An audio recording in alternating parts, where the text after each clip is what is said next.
Jalimanda, Jalibure, Abe Diarim Bake, Pare Abe Nyintembo Mendo, His Excellency President Barrow ya Konekle, Abe Diamond Badala, Prunin Kamala, Abe Barrow Melaka, Woto, Melafla Ninatron, Misito Nin demanding, Weji, Prumolia Long, Munebe Kerim Badala, Bari B, Mewolo Konyum Kuna.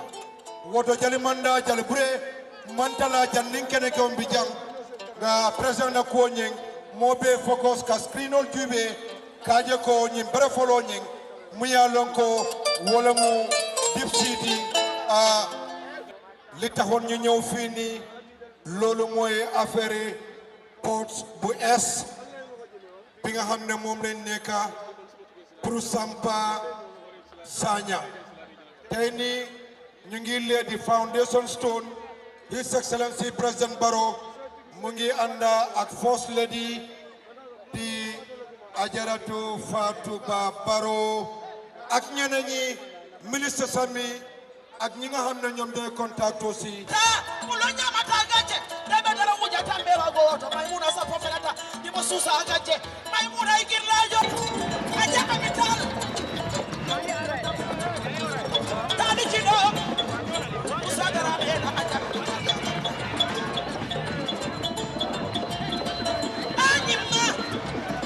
anyima sise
President Barrow felakana ngata futuwa di nana futuwa ngata Alinso bang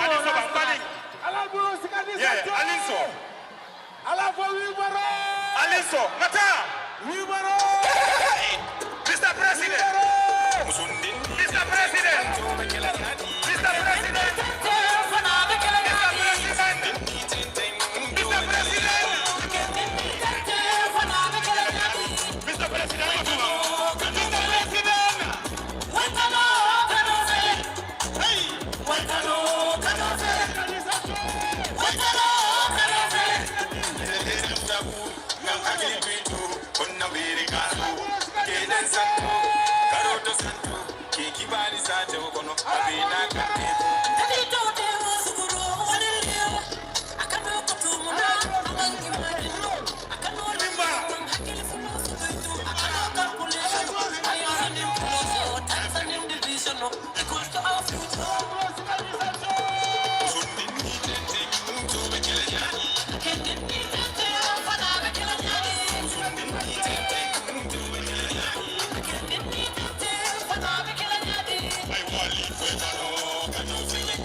Thank you very much.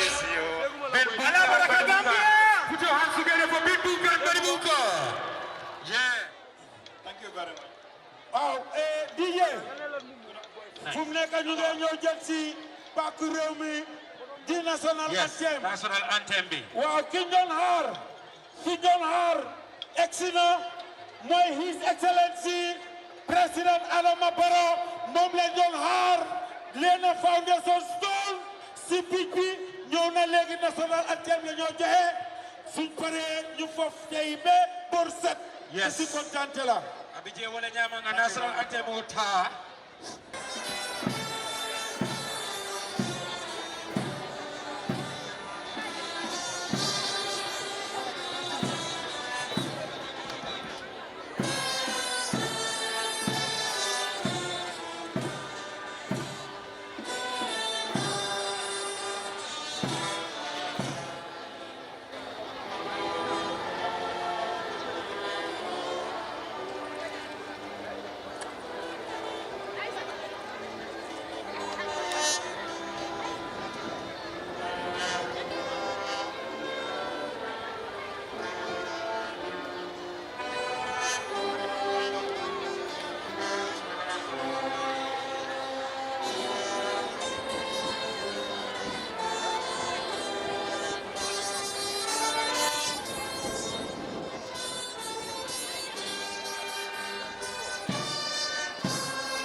Subject to Cabinet and Head of the Civil Service.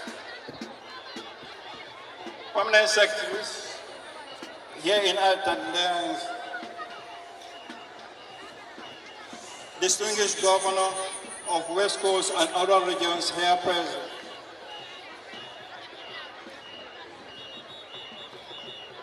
Chairman of the Albarak Group of Companies, senior government officials here in attendance, members of the Diplomatic Corps and Friends of the Gambia, traditional chiefs and alakalos, religious leaders here present, invited guests from the private sector and civil service, good friends from the community of Sanyang, esteemed members of the media, ladies and gentlemen, all due protocols observed. It is an honor to welcome you to this historic occasion as we witness the foundation laying stone for the first deep sea port in Gambia. Under the visionary leadership of His Excellency, President Barrow, today's ceremony marks a continuation of what has been a golden dawn for the nation's infrastructural development.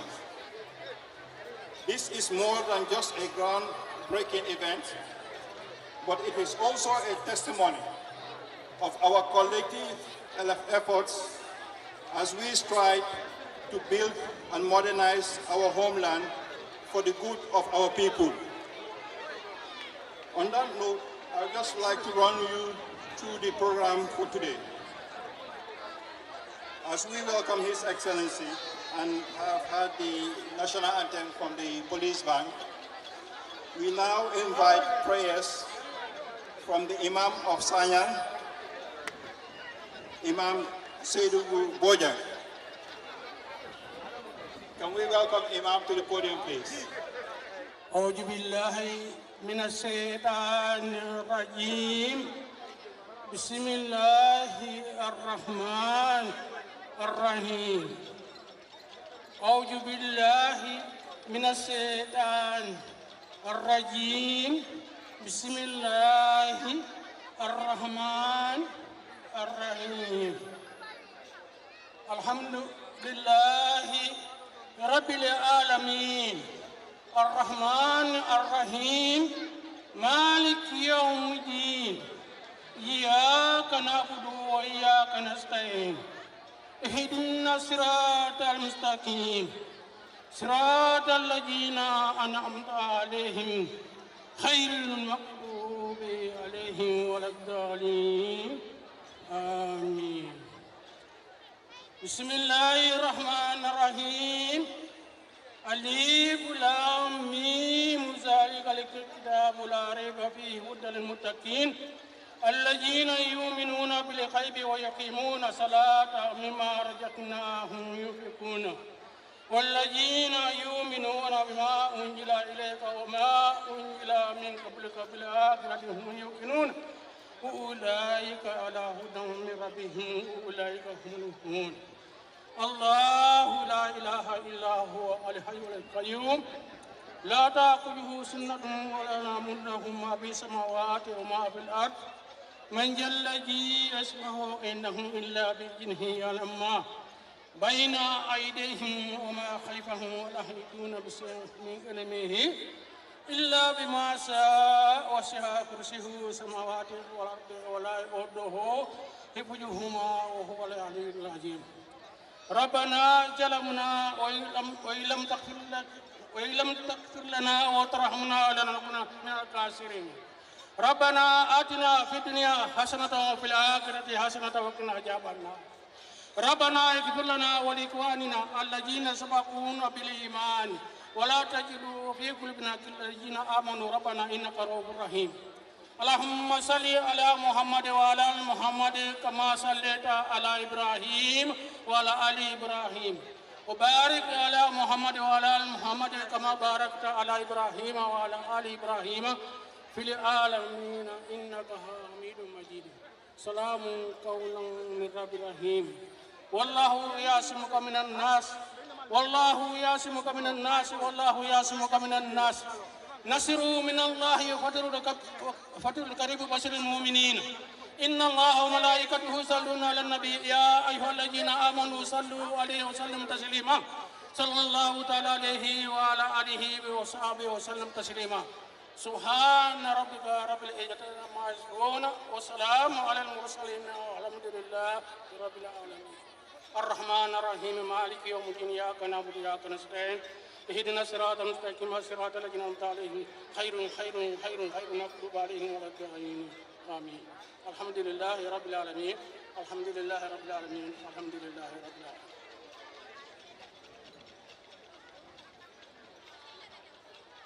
Can I please welcome the representative of the Christian Council for the Christian prayers, Reverend Sanyang. I greet you in the name of the Father, and of the Son, and of the Holy Spirit.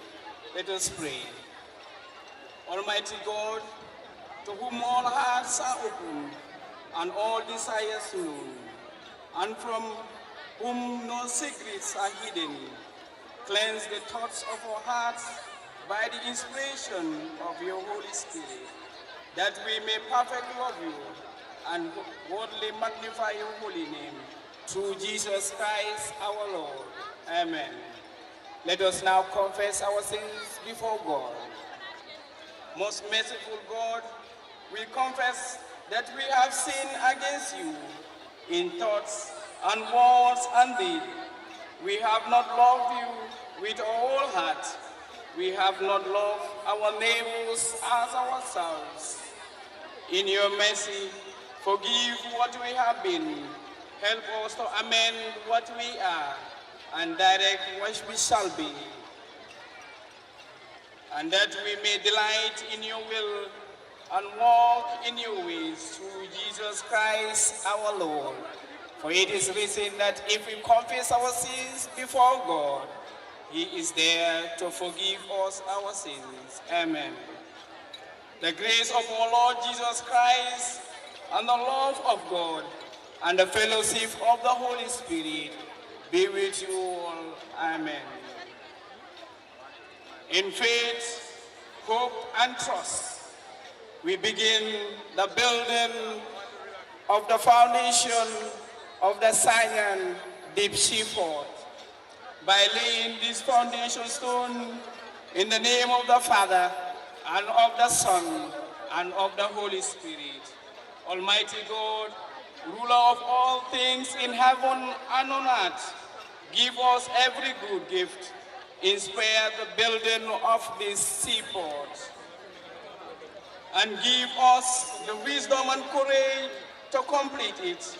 Guide and protect all who will labor to construct this seaport, and grant that they may be honored you in their work. May we be faithful stewards of everything you have entrusted to us, that this seaport may be a sign of your love to all the world in the name of Jesus Christ, the chief cornerstone of all things in heaven and on earth. Here we commit ourselves before you, our leaders, for you say that leaders are your own representative on earth here. May you protect them, guide them, and be with them. All their thoughts, whatsoever they are to do or have done, may you be with them, now and forevermore. Amen. Your Excellency, as we have gathered here and witnessed the foundation laying stone for the deep sea port, it also reaffirms your government's commitment to national development through strategic partnerships and forward-looking projects that will benefit both the current and future generation. On that note, I would like to welcome the Alcalde of Sanyang to come and welcome us to his region. أعوذ بالله من الشيطان الرجيم بسم الله الرحمن الرحيم الحمد لله رب العالمين الحمد لله رب العالمين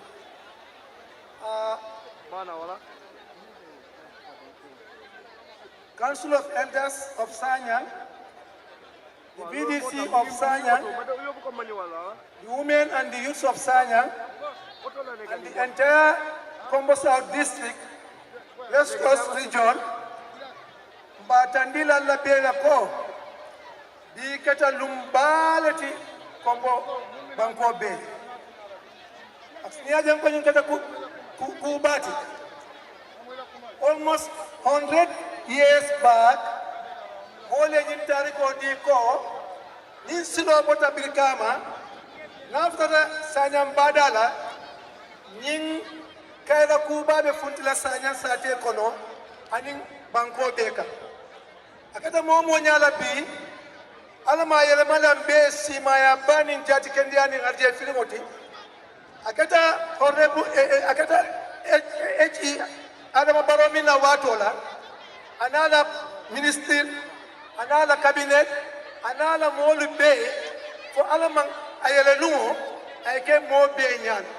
I came be si maya ba, jati kendia ba, harje filimba. HE mbatandila inila moli bela ko. Bi Mike Sanyang bebe duala liye. Your Excellency, the village leader, the alcalde of the community, we want to extend a profound prayers to His Excellency the President and your government. Katandia lako ali nyonta koleke bimbeti lo minto. You have done an unprecedented development in this community. Bayrin irwa o irwa nata dunia fanna o fanala akanani mballa. Ba jel. Because Munangir ci wali yale fundi bi awe ci geejgi yange jaare ci ay gaal. Kotoni wol irwa nata tolla sa teto Banko Kanjang.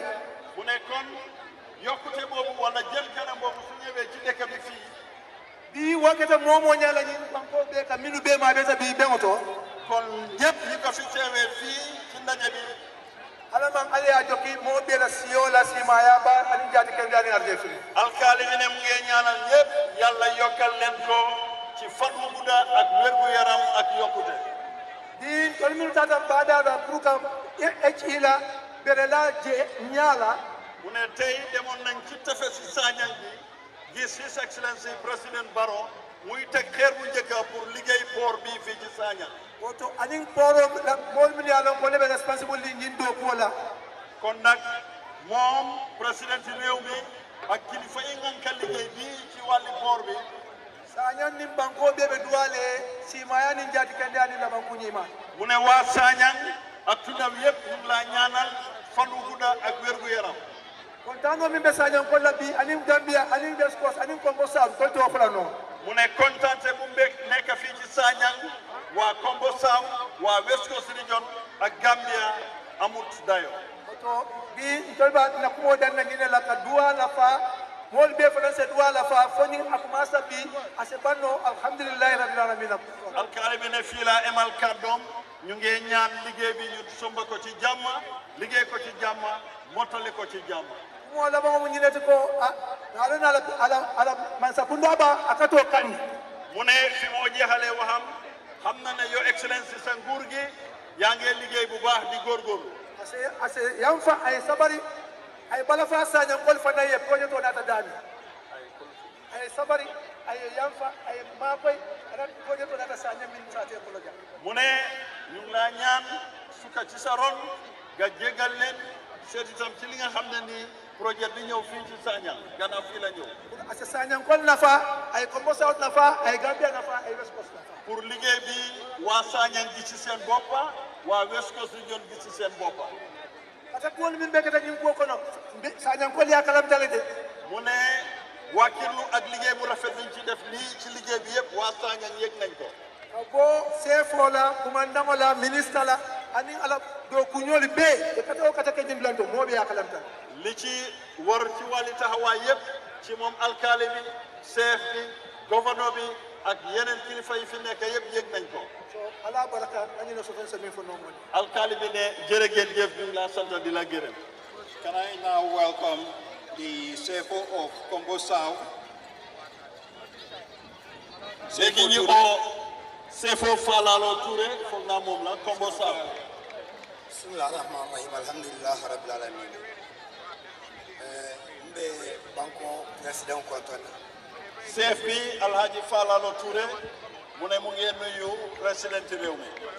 ñin lo dalo min bijak mu ne taxawaay bi nekk fii nii tey sanji da tan ko mu ne ay at yu néew ca gannaaw lo da ñin lo la kiramo ci Sanyang fii laa taxawoon ci ndaje bi nga fa ko bon ko le ko moom chef bi mu waxoon fii waa Kombo ne silo da ko ya ma sa da marka ne yoon dafa seer de nguur wala buur rek moo ko mën a liggéey ñin lo la kiramo ci benn taxawaay bi lo ta wol to ñu ci laa taxawoon ma ne ko bon ko le ko ma ne suma mbokki waa Kombo yi ne kurango da ko ya ta fra ba ko si man sa da so courant dafa seer pour réew mi yëpp am courant nguur rek a ko mën a def ñin lo da kiramo ci benn jotaay bii nga fa ko le ko waxoon naa fi waa Kombo yi ne mambala ji soto la mambala ka ji soto bañuñ pour am ndox de bari jëmi ko ko nawe ci sena waaye ndox bu sell bu set bu sakkan man sala ka wasi mo la buur rek moo mën a jox loolu mo fu jang dum moom chef bi fii la ko waxoon be sela ka tey maa ngi ko baamtuwaat be president mo jayi la maa ngi gërëm président ko mboda ñim ber la minna ngir fi ñu jógee nii ci tefes bi dip si port kirin no mun biya lo ka ne ma ke ba ko benn la bu leen bu mosula am ci réewi Gambia fii a folo ta jandi sana fii la njëkkee ci Sanyang kulungol min ko kata no banjul gaal wala saxaar yi daan costé Banjul nit ñi port bada ibina do la janne e jindiro ma ne port bi ñoo sampali Sanyang su pare léegi saxaar yi fii la ñoo costé di wàccee marchandise e sana silo ben kata bato be ga woje ma ne Sanyang itam yoon itam bokk na ci loolu gunjuru silo min kata bato fayda to banka mu ne liggéey yoon bi ñoo def ci tefes gi dem Gunjur loolu itam liggéey bi mat na woto ndo president mo jayi la bak kon chef bi ne ñu ngi gërëm président folo kan miro soto kana ni lo sana ngir xalaat bu rafet bu mu am pour indi port bi Sanyang e president mo wo to ñandi ay min to ñaayandi président bi loolu lim dégal wala mo miro ti moo di xalaat min be foga miri boo xam ne li doon xalaat depuis bu yàgga bida tema mira be kala president mo booba sax président Barrow xalaatu doon ne dina nekk président ko Gambia na taka ke city state ne Gambia dañ ko bugg a def muy city state muy dëkk yu mag nga mira be doman kata ka wola foog naa ne chef bi mu ne ñu ngi xaw a jege si loolu ñu ngi dem ndànk-ndànk nim pot banda mu ne su port bi pare na silolu suma ñaami ni nattee yoon yi na kurawo suma ñaami ni xaymaa courant bi itam na jiyo suma ñaami ni xaymaa ndox mi wota banda be keta kilintele kon jeex na yëpp nekk na benn keta city state nekk nañ city state bari Kombo South siara ten tubak waaye Kombo South ñu sant yàlla bu baax na ko mafula min kata bato su ñaari place yu am maana yu dem ci géej gi birin ko bolo ta silo ke tidari nga bukata depuis bi Kombo taxawee mu ngi yàqu foofu kenn du fa mun a aw ni wolde data bi tey loolu ni yoon boobu suñ ko defaree asidi ati je ñanta siara ten ma ne mu ne su ci kañaan nekkul war nañoo sant yàlla the biggest hospital in the Gambia lopitaan bi gën a mag ci Gambia abe Kombo South Kombo South la nekk fii Farato mu ngi Farato sani deep sea fele mu ne Sanyang port bu mag baa ngi nii abe Sanyang jan Sanyang fii la ñëw Kombo South si loolu min ya lo de ñanta dina Kombo South yoon yi waroon a liggéey Kombo South ñeega fu ñoom soo leen boolee ay si kata difference dem na ci fukki yoon ak dara loolu wol be yaakaar ne sai am na yoo xam ne ñu ngi leen di liggéey léegi si loolu même bota Sukuta yoon bi jógee Sukuta kata di Jambanjeli dem Jambanjeli kata dem do ko ga kan ne ko ñu ngi liggéey yoon boobu min du tane Gunjur la bi dugga Gunjur ado ko commencé boobu itam commencé si nañ loolu moo tax Brikama bi jógee Birkama kata ko da ñëw Kasakunda kata fo ko ta do ka dem ba ci yooni tefes gi sambi sañ nga be man léegi tey ñu commencé yoon yooyu si loolu même bota da silane yoon bi jógee Dar Silame kadani sifo la dem Sifo kadani Kunkujan dem Kunkujang kata kachume dembe kachume sambe sani wo fana do léegi tey yoon yooyu ñu commencé ko lafta president mo da minna dañoo ñaan président avec ministre of works ak ministre bi saytu liggéey wala mu senci wuri moo di Sinthiou Wuri silo ya la fi ba yoon bi daf ko teggi bu baax adum president Barrow la ko bo jamal te Sinthiou yu Wuri nag mbiri président Barrow rek la ñoo nokkee silo min ka bo no fele yoon bi jógee ñoo fele lafta na ka ta senci wuri dañ bëgg su mu nee jaar Sinthiou Wuri xana man du saate ko na saate même su dugul ci biir dëkk bi waaye mu jege dëkk ba police fu de la so pour ñoom itam ñu am yoon bu ñoo génnee ka su sama sila ngir su nawet ñëwee ka problème so ko ba day am jafe-jafe ci yoon ite kuuto na man ka president te ñooñu guddi ak bëccëg mbiri président Barrow rek lañ nekk to akumatale mu ne kon am na maanaa ke la dimpo pour ñu wax seen soxla yooyu yen sambala la dañ ko gos yóbbante sa pour president ma moy ñu wax ko ci kanami président mu dégga ta fana sa moy ministre bi tam dégga ko ñëpp dégga wot council ko la mu ne gannaaw loolu ledi council fana bi jande suñ ledi council bi mu ngi fii mi ya lon ko ala de maro ci ndimbalu Yàlla afana be do ko ba moom itam mu ngi liggéey bu baax president so fana kala président na nga yëg loolu ko man ko jama si ko ko president ñun amuñ lu bari lu ñoo wax président fo ka tan lu mooy gërëm ko ko kenn do na ba kan liggéey bu baax bi nga def ci réew mi ba jay la ba ñu ngi la cee gërëm ba jay la ba ñu ngi la cee gërëm ba fala man bande waaye jeexul de ani bi benn tey ko la ko bi jele am na jafe-jafe yu nekk funtila kan minna dina ñoo ñëw pour wax la ko nim funtita su ñëwee akana mu tata hakki do ya bul foog ne dañ ñàkk a xel o mu hada maya loolu mbiri doomu aadama la no mo ya le wo sa suñ nite yaa moo indi loolu ko to be jay la ba kon chef bi ne mu ngi laa gërëm di la gërëm bu baax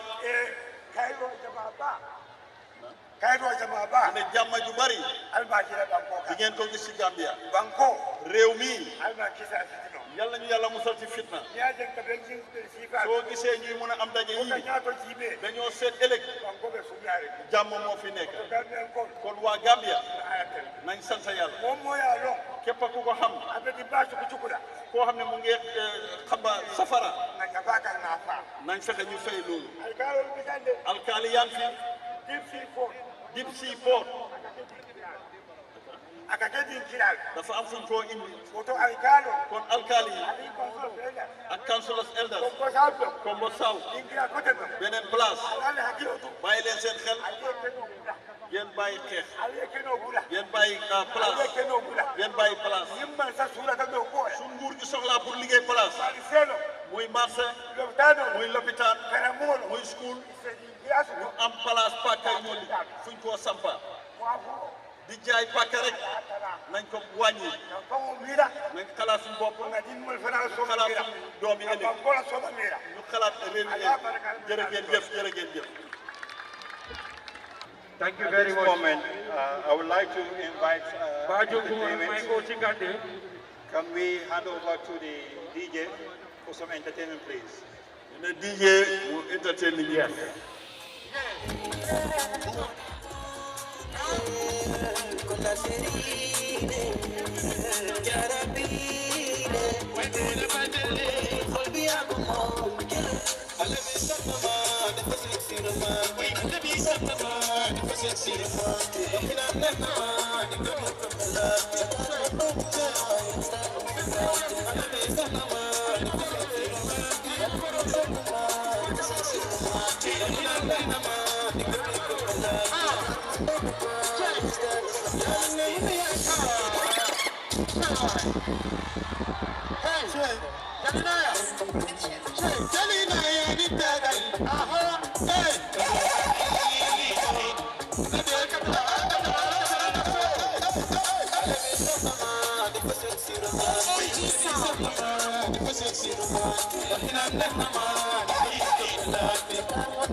acha mira way tabe indigo NPP sisters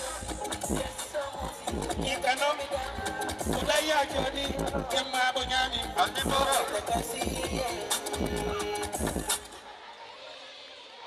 ile kona sherine jarabine baby ulkoragal Fulbe ashaki jemese wato chumway NPP sisters andi boro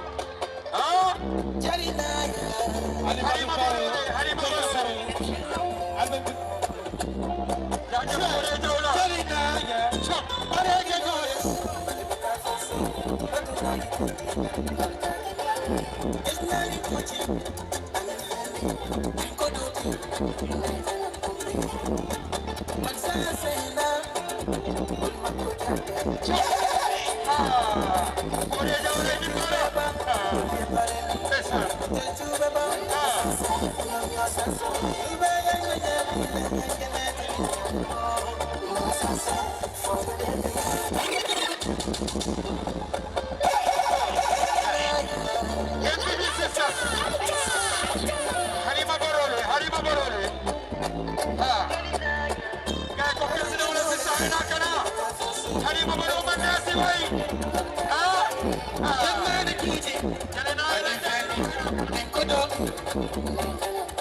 Alko.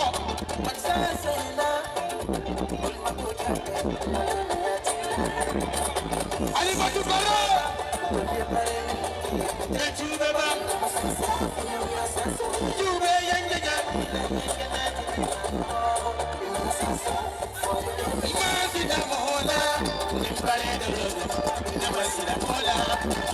I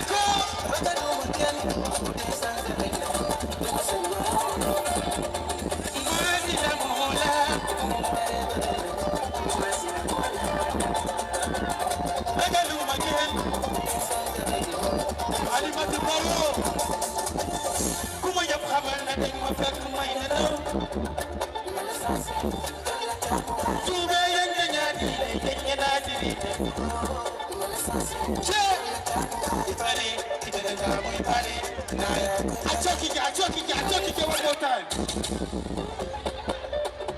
Jalinaya. Barrow manasi. Jalinaya. Parega dole. Buka kursi ali bagan. Jasmani kuji. Ani fendi. Niko dode. Unai gana kupi. Masase yena. Manoli yatina. Yatubeba. Yatubeba. Alima. Tube yanyanyani. Yanyanafi. Astono kana kabadiya. Mazina mola. Nimbarera. Magalu makan. Mazina mola.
Listen,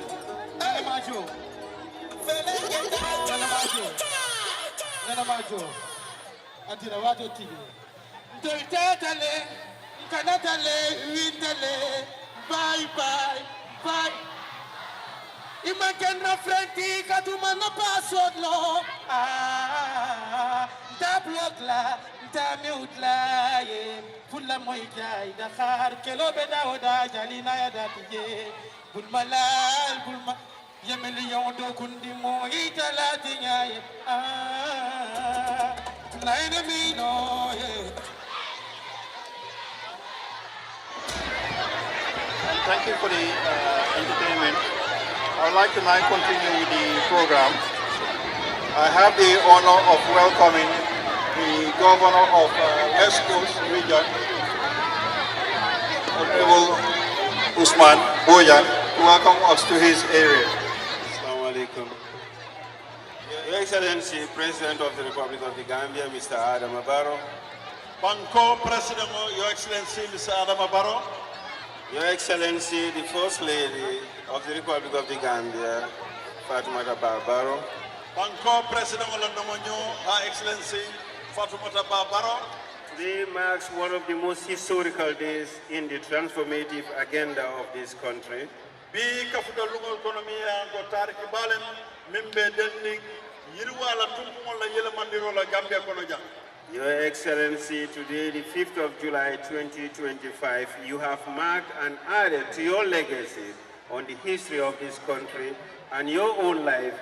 Legacies are, as the saying goes, what you have behind is not what you engrave in stone monuments, but what is woven into the lives of others. Bi July karo tini lulola, Your Excellency, ye kubaleke kalafarke tariko la ila baluto animbanko la tanya nyinto anita fongola baluo na karola katu nimbe dending lo nyala ko akafo nyaming hada madungo la baluo de amanke nyinti yemune tunkanka tu koma bari yemune fo yemune tama yemune kejang molke jibe wala sama yole kete. Your Excellency, distinguished ladies and gentlemen. Your Excellency, badingolo musukunda kekunda alfal numbe maberi njang. It is with utmost immense pleasure to welcome you in Sanyang, formerly a village, and with the approval of His Excellency the President, we'll probably now call it the city of Sanyang in the Kombo South district of the West Coast region.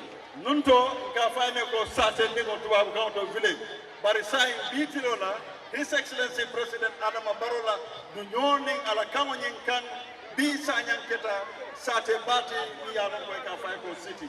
Mr. President, Banco President, your fruitful visionary leadership is again today being manifested with such a transformative initiative. Ila ñaton ka kallanke akoto ila jerol min yalon ko e wala soto wayatina bi yirwa min be keri Sanyang ay yele mandirole itande ni yalon ko abel dending ila lon kan wala banko ka. Today marks another clear testament of your visionary leadership in showing how a purposeful government collaborates with the private sector for the benefit of the people and the private enterprise. Bi ay mi yitande wala minti ko ay ngani seniyale yitande mimbe den min malsa kunda mimbe mararola mi e gero soto ay hamemo soto ay nyame soto ay kewe soto ala mole min ya lon ko e wole naati mole banko nyin kanjang bi ay wole yitandi e ning mol min ya lon ko be faye do ko la no private sector ye denno nyoya maka ibela o masa kudala ka wosoto di mole. The Deep Sea Port project aligns with your vision of not only making Gambia great but exceptional in reversing the tide of the benefit for all Gambians. Ni porba mi yalon ko abe lola Sanyang way mi yitani la miro to kaje ko amani tiji ko dom ibe Gambia kala ay ke banku bati bara se ke banko ti mi yalon ko abe yela mandi role nati la nafato pour banku dingol mumebe.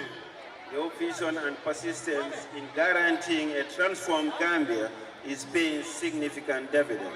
Tonya ibe lori miro ni silo minkan kaje ko ye yiruwali yela mandi mi yalon ko nyonta male banko nyin kam banko se falin al halo mi yalon ko mol sulata wala tonya to bimbe wala je kante.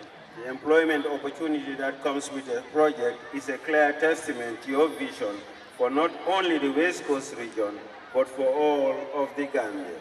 Abanka nyinti ko do poro lebe sotola bari poro la do ko nyin ko abe do ko min yele la banku dimole ye do ko ke ye fanna fa ka je ko poro nyin asa sabati banko nyin ka wala fata e la mira ro to mi yalon ko amanke West Coast region mol damay bari Gambia mo mi lay. Your Excellency, distinguished ladies and gentlemen, banko president and body mol minuma be taja. I wish I could have just stand here and give a welcoming remarks ascribed in the program and leave. Naftali dina ron kan lojan ko program ya itani nyami bayni tele mo tundola governor nyinti ngamol bisimila no ngata ngasi. But I'll beg for your indulgence, Mr. President, to allow me to aptly address this historical day with a few more words to give a clear narrative and be fair to the future and history at the same time. President Mbe dunya dani la don yenso na kuma dandam fo mimbe dandi nyimbi lumbala mi yalo ko tariki lo tariki bale nyimbanko nyinkam bul se kuma ndim fay wo ko nyinkon. And I hope the Honorable Minister of the Presidency, Chief of Protocol and his team wouldn't use this against me the next time I have given the privilege to welcome you in the mighty West Coast region. Adunyamira Chief of Staff in Protocol itemuda la kasila ko sama safonya ko na ye bi mol bismillah don yeten denka biya mo itawakelanda. Your Excellency, the President just laid the foundation stone of the Deep Sea Port. Your Excellency, you better follow me now. This comes through with a lot of hard work from all of your government, but I want to seize this opportunity to recognize the efforts of the Honorable Minister of Works, Ibrahim Silla, and his team.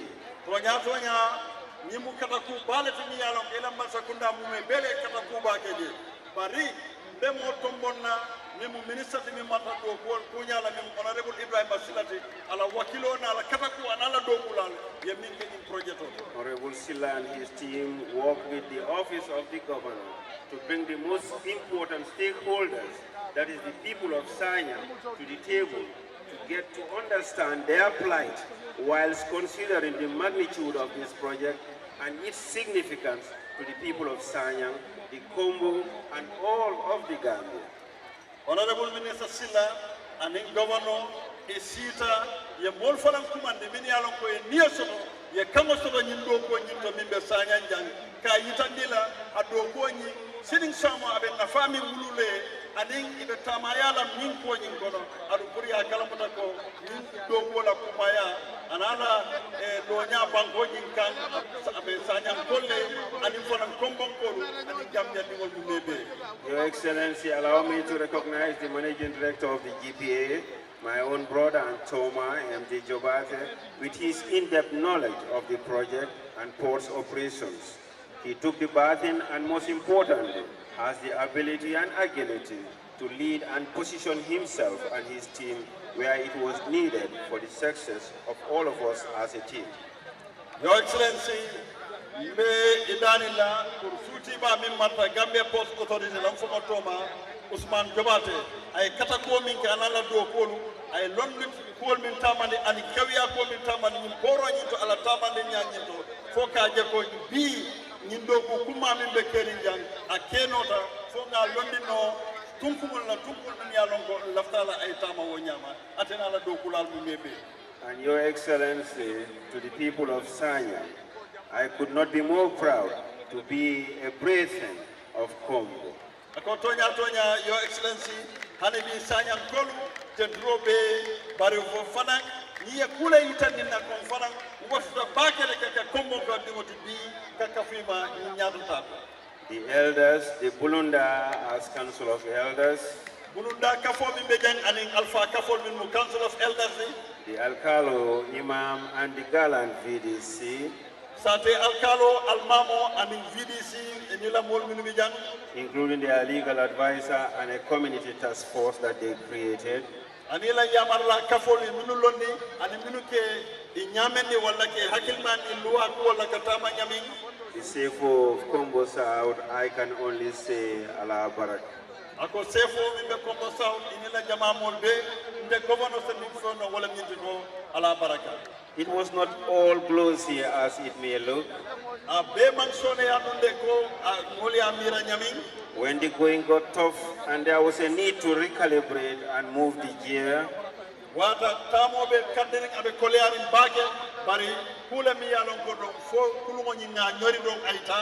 and with the advice and the blessings of the President of the Republic of the Gambia, Adam Barrow, Banco President, His Excellency Adam Barrow, we had to use the office of the governor to bring with what our tradition dictates.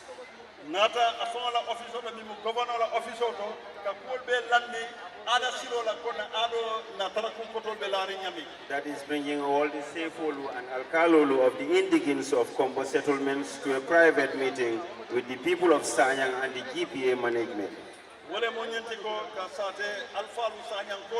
Ani Combo Sefol, ani Bulunda Kafoni, Alfal Milbe, Tudo Yinka, Burkasi, Badim Buna, Kapo Yinkata, Abimira Lanyami, Fonsa Kutenoji. So I must admit that became the key to a rough but seamless negotiation, resulting to a more acceptable and understanding of the project.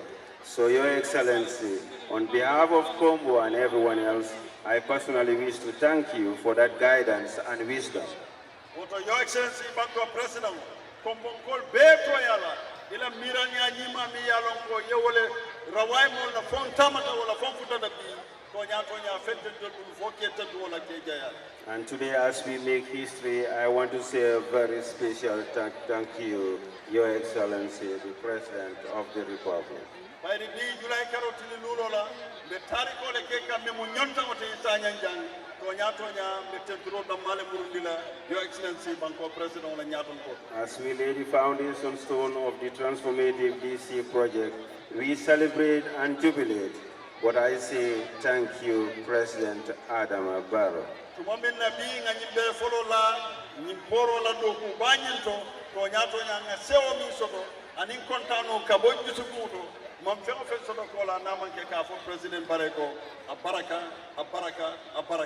Let me tell you why I'm so thrilled to say a big thank you to you, Mr. President.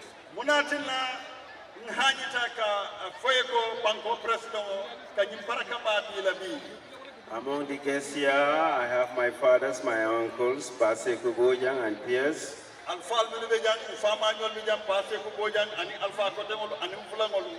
who know the train more than I do. Our fathers and grandfathers and great-grandfathers have been telling us that there was going to be a big DC port in Sanyang that would transform all of Gambia and beyond its borders.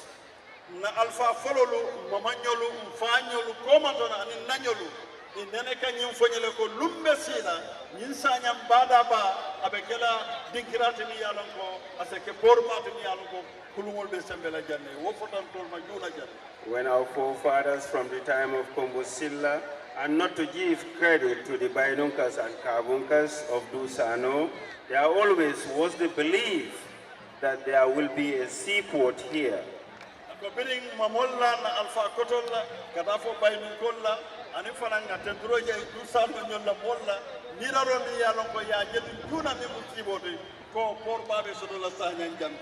In our history, we were told that when the footpaths from Brikama to Sanyang connect by road to sea, there will be a port that would transform all of Congo and the Gambia. Ya fuyo tariko kola fanan asata tanu ko lumbe sila nasin kasinna tamo minke kabo Brikama kana Sanyang kudo be chokila jele mimbe kala bati mi yalon ko bimbe wole bere folo la kanjang. And Your Excellency, this year you have achieved that by building a road that finally connects all the way to the beach as predicted and destined. Your Excellency, Banko President B, na Alpha Kotola wo miraro an yesiwo minjenu, wosiwo nyingite ya donya yandile, katu wasilo liye chokile, keke sila kendoti, fobi amanda woda mala, bari wod, bada jenja minje porola, afele ya timandibi. So, Mr. President, your vision is not by accident, but by divine. Your Excellency, yenyi miro mi soto kanyi doko kejan.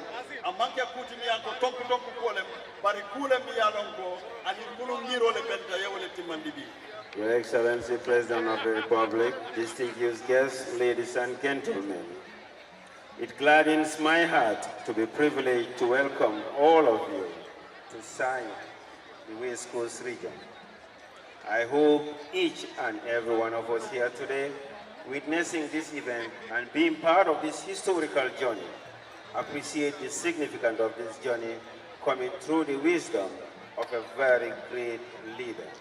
Your Excellency, Meloring, Munyani Kontano ni sewo minkejang, meni nyasio tala kamobe bisimila kombo Sanyang, West Coast region, mi yalonko ngajiki, momo nimbi jambi, ani halifon minuti jambi, e kanyin tariko jibe mimbe kerin jangi bebe lafirin kakafu nyin tariki ben bato jambi mi yalon ko kontano min se wodron wala ya wulu mi miro ti miro mi yalon ko abota e alpha kendo le bulu mi musobe ya. And to my people of Sanyang and Combo South, nabading Sanyang Kolu and in Combo South in Fulbe, I say let us embrace the historical truth. Alinga sonu the truth can never be hidden. The future of this country is very bright under the dynamic leadership of President Barrow.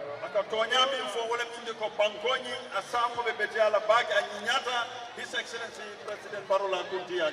For as the saying goes, a generation which ignores history has no past and no future.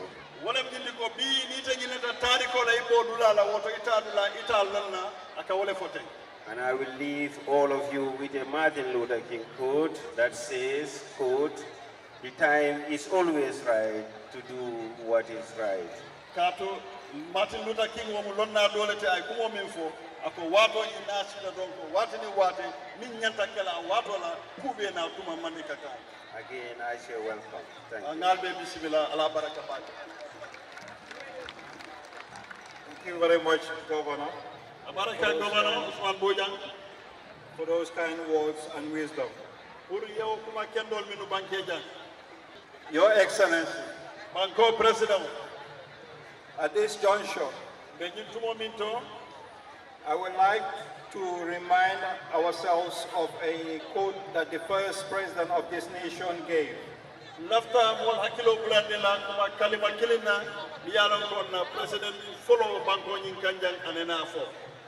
The late Sir Dawda Kairaba Jawara, first president of the Republic of the Gambia, reminded us that the development of transport is the development of people. That statement echoes louder today as we have just witnessed the laying of the foundation stone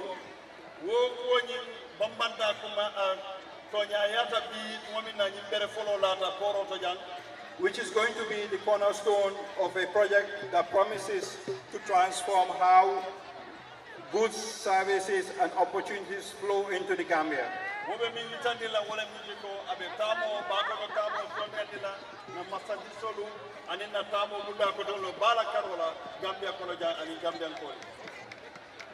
On that note, I would like to welcome the Managing Director of Gambia Ports Authority. Gambia Ports Authority.